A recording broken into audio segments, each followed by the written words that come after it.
Welcome viewer, I am Murugan S.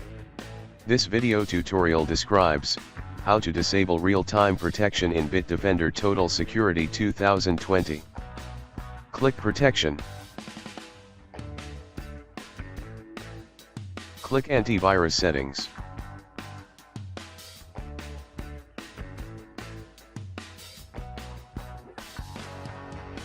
Turn off Bitdefender Shield.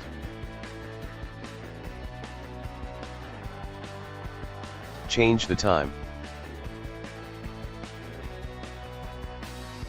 Click OK.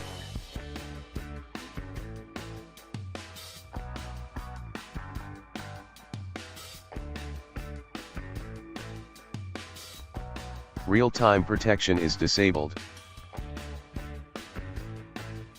Thanks for watching. I hope this video tutorial helps to solve the problem. Please like, share and don't forget to subscribe my channel. See you next video.